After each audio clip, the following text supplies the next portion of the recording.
No one outruns their past. Fast and Furious is at it again with some major twists and turns, and that's just in the trailer. The new film, simply titled F9, features the return of a fan-favorite character who we never thought we'd see again after Fast and Furious 6.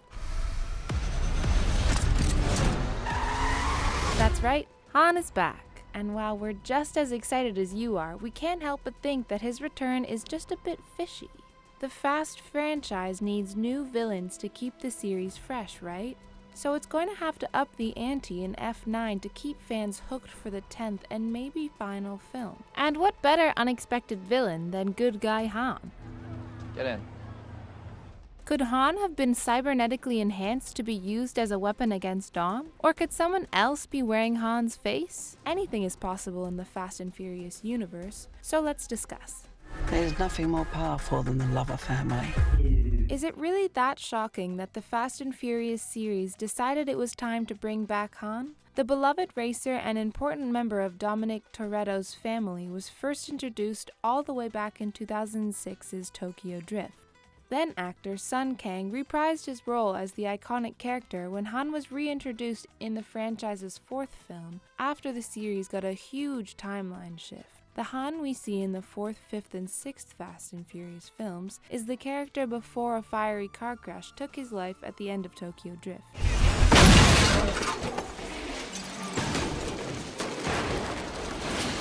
So while we had a lot of opportunity to see Han in action, we were all painfully aware that his time in the franchise was limited. When he went off to Tokyo at the end of Fast and Furious 6, we had no choice but to bid a tearful goodbye to the Fast saga's iconic Han Seoul-Oh. Or, so we thought. Leave it to the Fast franchise to prove that anything can happen to our favorite team of racers. In the trailer for Fast and Furious 9, Han pops in on Dom and the family, looking like he was never even injured.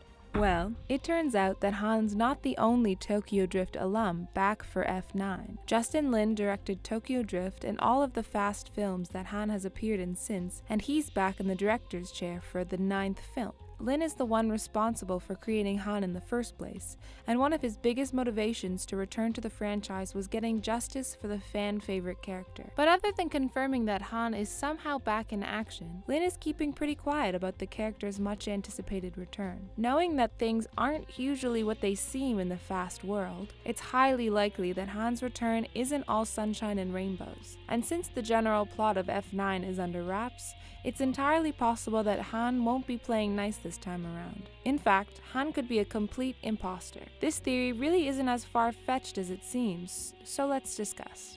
Han seems like a loyal member of Dom's family, right? He hasn't given us any reason to believe that he would turn on the crew. But since a while has passed between the events of Tokyo Drift and Fast and Furious 9, there's no way of knowing what insane things could have happened to the character while he was away. And there are a couple of reasons why Han might not be very happy with his friends once he sees them again. Let's go back to Fast and Furious 6. The Fast franchise isn't scared to eliminate a character or two for the sake of the plot, which is what happened to Han's girlfriend Giselle Yashar. The savvy character, played by Wonder Woman's Gal Gadot, sacrificed herself to save Han from Adolfson, one of Owen Shaw's henchmen. The loss really affected Han, who avenged Giselle by taking out Adolfson, but had to leave Tokyo at the end of the movie to grieve. He had originally intended to move there with Giselle, but now the trip was more for his own peace of mind. We can't really pin the blame on Dom for what happened to Giselle, but grief can take its toll. It's possible that Han harbors some animosity towards the family for not being able to protect Giselle, but this is probably just a small part of a much bigger issue that Han has with Dom's crew. The big issue is Deckard Shaw. At the end of Fast and Furious 6, we find out what really happened to Han when his car was T-boned in Tokyo Drift. It turns out that the vehicle's mystery driver was Deckard Shaw, played by Jason Statham. His motivation? Simply revenge for what the crew did to his brother, Owen. This new plot point really made fans hate Deckard for eliminating such a beloved character. But sadly, Dom and friends didn't have quite the same reaction. Sure, Dom and the others weren't happy with the revelation, but then Shaw became kind of an anti-hero and even got to star in Hobbs and Shaw, his own spin-off movie co-starring Dwayne "The Rock" Johnson as Luke Hobbs. Fans were rightfully upset that Han's last moments were being tainted with forgiveness for the monster who ended his life. The whole thing even got #JusticeForHan trending on Twitter. So if fans were upset, wouldn't Han be pretty upset too? Director Justin Lin seems very supportive of the Justice for Han movement. He even wore a Justice for Han t-shirt during filming. It's entirely possible that Han will have issues with Dom for giving Deckard a second chance. Sure, Han seems like a pretty understanding guy, but even he isn't above getting insulted by this kind of betrayal. Even if Han is upset and has returned for revenge, either against Dom or Shaw or both of them, there are still some logistics to figure out. Like, how could he have possibly escaped that car wreck in one piece? Well, maybe he didn't. Perhaps a secret organization known as Eaton brought him back using cybernetic enhancements. It sounds far-fetched, but it seems a lot more plausible if you've seen Hobbs and Shaw. In the spin-off, Idris Elba plays Brixton Lore, a former MI6 agent with insane body modifications. Eaton is the shadow organization that gave him these enhancements with their high-tech resources. The mysterious organization believes in improving humanity by merging people with machines. It's some crazy stuff, but it introduces an entire new path for the Fast and Furious franchise. You're not the man I know. I am way better. And it makes Han's return a lot more plausible. Han probably didn't find Eaton on his own, but the organization could have saved him from the car crash. If they did, perhaps they've done a little work on his brain or convinced him that Dom is the enemy.